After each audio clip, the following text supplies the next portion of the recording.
crisis. Pero hay otro país que queremos destacar esta noche y es Uruguay, que ha tenido un manejo también muy impecable con respecto a todo lo que se relaciona con el COVID-19. Vamos a ver el siguiente titular. Ahí lo estamos viendo una vez más que nos llega este titular de la BBC. Y con un país que tiene poquito más de 3 millones de habitantes, dice cómo Uruguay logró vencer el avance del coronavirus sin cuarentena obligatoria. Aquí tenemos, digamos, un comparativo que tiene que ver con poca cantidad de habitantes y también con un alto índice de cultura y conciencia cívica. En una región que, ojo, que se acerca al pic de la pandemia, Uruguay es la excepción de la regla, mientras nosotros estamos diciendo así como ¿cómo se nos fue todo de las manos? La verdad es que Uruguay terminó aplanando completamente todo lo que es su curva y una vez más de una reacción inmediata ya desde el comienzo. Y ojo, esto sucede, la pandemia, a pocas semanas de haber asumido el gobierno de Luis Lacalle Pou, presidente actual, obviamente esta tremenda nación, Luis Lacalle Pou, que evitó la cuarentena obligatoria y apeló en su lugar la responsabilidad de la población. Tenemos obviamente un video en donde ellos agarran la cantidad de impuestos y ¿qué hacen? Mira, esto están haciendo en este país, en Alemania, en Australia y todo lo demás, pero ¿saben qué? Nosotros somos Uruguay. Nosotros somos otro tipo de personas. Nosotros funcionamos de una manera distinta, con otra economía, otro pensamiento. Entonces, ¿qué hicieron? Preguntémosle a nuestros especialistas, a nuestros científicos, y vamos a hacer lo que ellos nos recomiendan según nuestra idiosincrasia. Tenemos, obviamente, cuál fue la recomendación de aquellos expertos uruguayos. La detección del primer brote, el 13 de marzo, donde fue un evento social identificado y ahí se diagnosticaron los casos rápidamente y se aislaron, lo mismo que los contactos. Eso impidió una propagación comunitaria mayor. Normalmente no es un país que se caracterice por apoyarse en su sistema científico para tomar decisiones. El hecho de contar con un entramado de jóvenes científicos formados a nivel internacional y que tuvieron una gran capacidad de respuesta en tiempo real es un hecho súper destacado, sumamente destacado. Ahí estábamos escuchando parte de la estrategia que tiene que ver con darle valor a los científicos nacionales, a los científicos uruguayos en ese caso, y esa inteligencia. Una estrategia que les valió con el 90% aproximadamente de la gente que se quedó en su casa cumpliendo la cuarentena. Mientras en Chile, según estudios de ayer miércoles de la Unidad Operativa del Control de Tránsito, el tránsito en las calles de la capital de nuestro país aumentó con respecto al miércoles anterior. O sea, estamos aprendiendo absolutamente. Necesito saber cuáles son las estrategias que utilizó Uruguay para eliminar el COVID-19. Vamos a revisar cuáles son los números que venció a la pandemia Uruguay del COVID-19, cuáles son sus 3 estrategias y cuáles son los resultados. Y no solo nos vamos a quedar con Uruguay, también nos vamos a ir a Paraguay, un país con mucha mayor cantidad de habitantes que siempre ha sido designado como una nación pobre, con una falta enorme de recursos y que sin embargo hoy está dando ejemplo. Eso y mucho más a la vuelta de esta breve pausa comercial. Estamos en el capítulo de hoy hablando de los países que han sobrellevado de manera exitosa la crisis del COVID-19 y Uruguay también está dentro de este listado. ¿Cuáles son las estrategias, Alfate, que ocupó Uruguay para poder avanzar en materia de salud en torno al coronavirus? Muy fácil, casi lo mismo que Nueva Zelanda, te indico los números. Confirmado 849, personas recuperadas 801, muertes apenas 24. Estrategias, rapidez de reacción. Bueno, los primeros confirmados fue el 13 de marzo. ¿Saben cuándo declararon operación todos en casa, que es confinamiento absoluto en algún momento, y las medidas de reclusión y las formas de testeo? ¿Saben cuánto se demoraron? ¿Cuánto? Como 4 horas más o menos.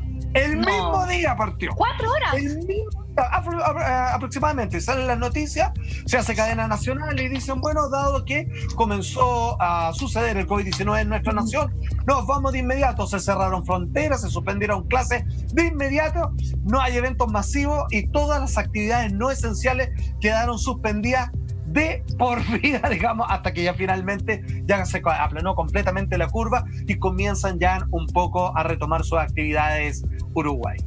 Oye, y varios aspectos que son claves en este tema de salvarse, de eliminar el COVID-19 en el caso de Uruguay. Quiero leerle unas declaraciones del representante de la Organización Panamericana de la Salud en Uruguay, el señor Giovanni Escalante, que dijo ¿Qué es lo que sirvió en el caso de Uruguay?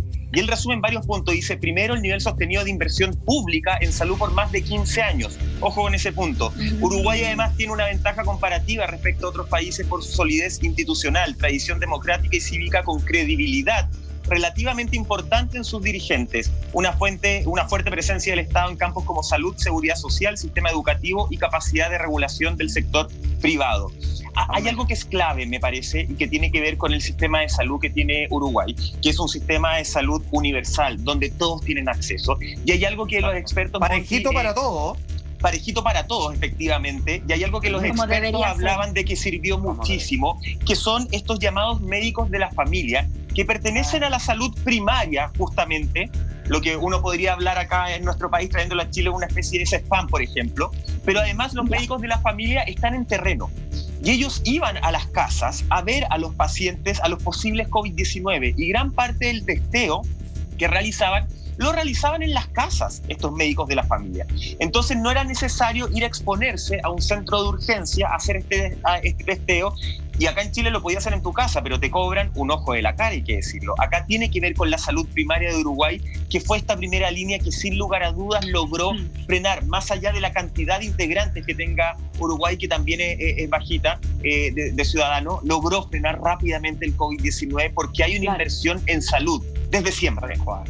Y tiene tanta coherencia y tiene tanta lógica también, y es un poco lo que reclamaban los alcaldes, por ejemplo, que se les empoderara un poco más también a los CESFAM para poder ir en directa ayuda y no tener que estar dependiendo de tanto protocolo que a la vez es tan lento. Bueno, eso mismo que tú comentas, Michael, ayudó tremendamente a las cuarentenas voluntarias que se hicieron en Uruguay. ¿Cómo se logra, no sé, hacer caso a una indicación tan compleja como es quédate en casa voluntariamente? Educación cívica, ¿no? Ahí hay una diferencia en la educación cívica. Estamos hablando de un país, digamos, que no te voy a decir que son todos, pero quienes hemos tenido la oportunidad de visitar Montevideo, la gente es tremendamente, además de afable, culta. El taxista, por ejemplo, decía, esta es mi última carrera, me contaba, porque después estoy estudiando flauta traversa. Para mí, porque hay que cultivarse interiormente. Estamos hablando, digamos, de que las posibilidades y el incentivo y obviamente el hambre cultural que tiene la gente, obviamente te marca una diferenciación de oportunidades que en nuestro país no existen, y que no existe obviamente un puente que realmente te recalque lo notable y la nutrición mental y de alma que tenemos con respecto. Cuarentena voluntaria. Imagínate la confianza del gobierno, de este presidente recién electo, con su gente que le dice, le recomendamos a la población, por favor, entiendan la que estamos, limiten su salida a la calle. Los uruguayos escucharon eso y dijeron, me hace sentido, acataron. El 29 de marzo, actividades en café, teatro, centros comerciales, se redujo en un 75%, que son sus negocios, dijeron, no, vamos a cerrar. En los parques, plazas, playas se disminuyó un 79%, voluntario.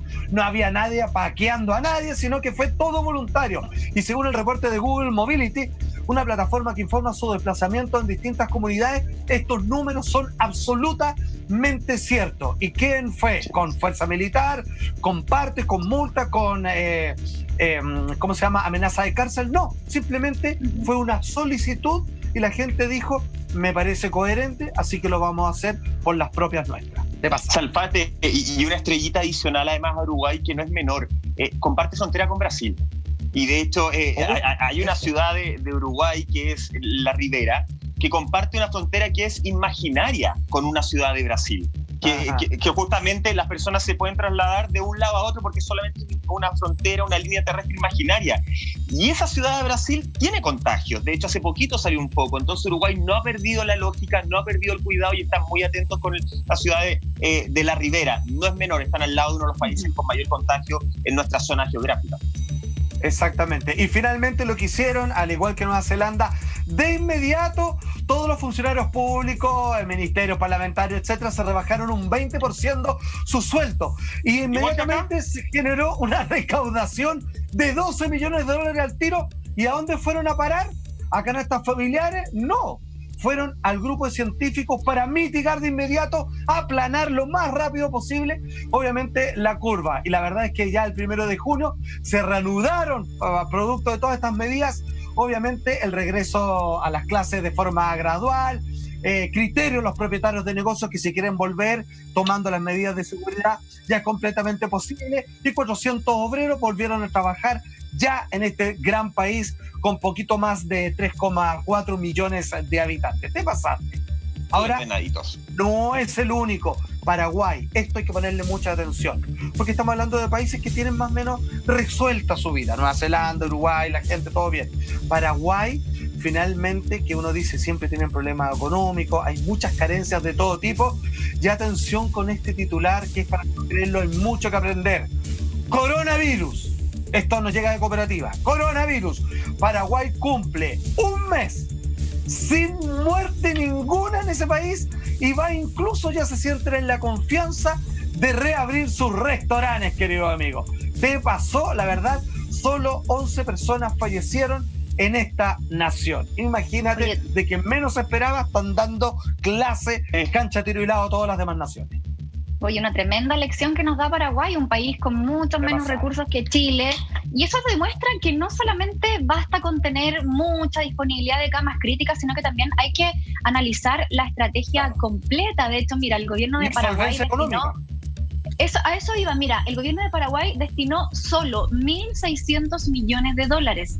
Uno podría decir es una gran cifra. Para 7 millones de habitantes, yo no sé si sea tanta. Mira, esa cifra la destinaron principalmente para ir en ayuda a la gente y también para mejorar su sistema de salud. Pero si lo comparamos inmediatamente con Chile, nosotros ya vamos en una segunda ronda de ayuda social que va en 12.000 millones de dólares.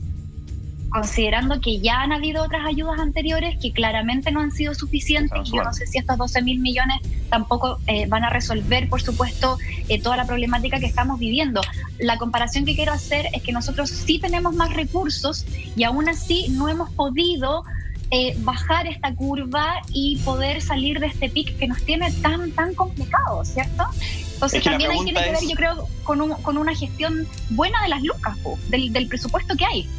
Eso es, Monty, porque no se trata solamente de tener los bolsillos llenos de dinero, sino sabemos cómo los estamos destinando.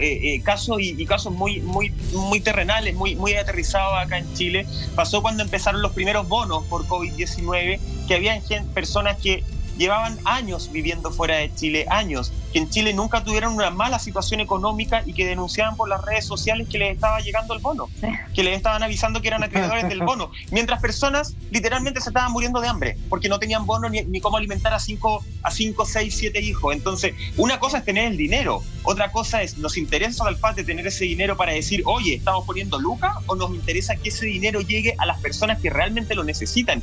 Y ahí hay un camino en el que Chile, si bien hay cosas que ha hecho bien, hay cosas que ha hecho tremendamente mal, como el destinar muy tarde, cómo destinar la distribución de estos recursos que no están llegando a las personas que es necesario. Eso es cierto, sí. Bueno, los números de Paraguay: confirmados 1.303, personas recuperadas 700, muertes solo 12. Atención, porque te voy a contar lo siguiente, pero antes, Michael, quiero una recomendación tuya, porque es impresionante lo que te voy a comentar de Uruguay en estos momentos. Cómo el sistema de salud paraguayo ha resistido también, si no eran un ejemplo de un buen sistema. Exactamente, cómo Paraguay logró vencer el COVID-19 con apenas 12 personas fallecidas. Ellos tienen un secreto que lo activaron desde octubre del año pasado. Y no solo eso, Vietnam también. ¿Saben cuántos fallecidos tienen ellos? ¿Cuántos? 0. No. Ni un fallecido. ¿Qué fue lo que hizo Vietnam? Logró zafar Paraguay. Todo eso y mucho más a la vuelta de la breve pausa comercial que se viene ahora. Tomamos esta conversación muy interesante y que nos llena de luz saber que hay otros países que sí han logrado manejar muy bien la crisis del coronavirus. Otro país sudamericano fue Paraguay, que lo ha hecho increíblemente bien, Salfate, pero anterior a eso tuvieron que batallar con el dengue, algo no menor. Bueno, usted acaba de decir la palabra mágica, porque esa es la receta secreta, que ellos estaban listos, justos y preparados para recibir el COVID-19. Recordemos, 1.300 confirmados de COVID-19, 699 personas recuperadas, apenas 12 personas fallecidas. En octubre del año pasado, con 51 personas muertas y brotes masivos de dengue. Obviamente en Paraguay, finalmente ellos tenían una máquina completamente aceitada con respecto al acuartelamiento, a hacer cuarentena voluntaria, a autocuidarse cada uno, porque tú no sabes cuándo obviamente te puede dar esta enfermedad producto de este mosquito. La verdad es que ellos lo hicieron extraordinario porque ya venían con un protocolo que cuando el COVID-19 entra al país, ellos ya estaban, obviamente por así decirlo, en fase 4. Los pilló completamente, justos, listos y preparados. De hecho, fíjense que con respecto a la preparación sanitaria que hubo en Paraguay, tenemos lo que dijo el ministro de Salud. Atención, que dice ahí: nosotros tuvimos el pic de notificaciones de dengue a mediados de febrero. Venían de octubre, en febrero se reventó esto. En estos momentos hay unas 4.000 notificaciones de dengue por semana. Esa presión sobre un tema de salud limitado como el paraguayo nos obligó a aceitar los mecanismos para una máxima eficiencia. Por ejemplo, dice Julio Mazzoleni, ministro de Salud de Paraguay, tuvimos que aprender a ordenar el flujo desbordante de pacientes que llegaban a los hospitales, cosa que no se pudo hacer eso en Ecuador. Hacer una derivación rápida a las diferentes áreas, lo que se llama el triaje. Eso nos brindó un gran entrenamiento para el coronavirus. De cierta manera, por así decirlo, hicieron obviamente una marcha blanca. Una marcha blanca, digamos, por meses, y cuando esto llegó, ellos ya estaban ejecutando un plan de pandemia prácticamente. Pero se dan cuenta lo importante que es, aparte de esta especie de marcha blanca, que suena súper chistoso como uno lo dice, pero que realmente les sirvió, los entrenó de alguna forma, lo importante que es el aprendizaje y la conciencia, porque también podríamos habernos ido al otro lado y haber dicho, los políticos de Paraguay, haber dicho, ¿sabéis qué? Como veníamos batallando el dengue, el sistema de salud nos colapsó, entonces ahora no tenemos cómo salir ni cómo recuperarnos de este COVID, porque ya todas las herramientas las gastamos para batallar el dengue. Pero no, ellos y los ciudadanos además aprendieron de lo que estaban viviendo. Había, no sé, Monty, si será como un estado de un poco de pánico, de paranoia a lo mejor, de terror, pero aprendieron y les sirvió efectivamente para cuidarse, para quedarse en las casas, para no estar inventando permisos como los chilenos para poder salir un rato más a tomarse la cerveza en la plaza, que es la realidad que estamos viendo todos los días que muestran de hecho los matinales. Acá hay conciencia, hay aprendizaje.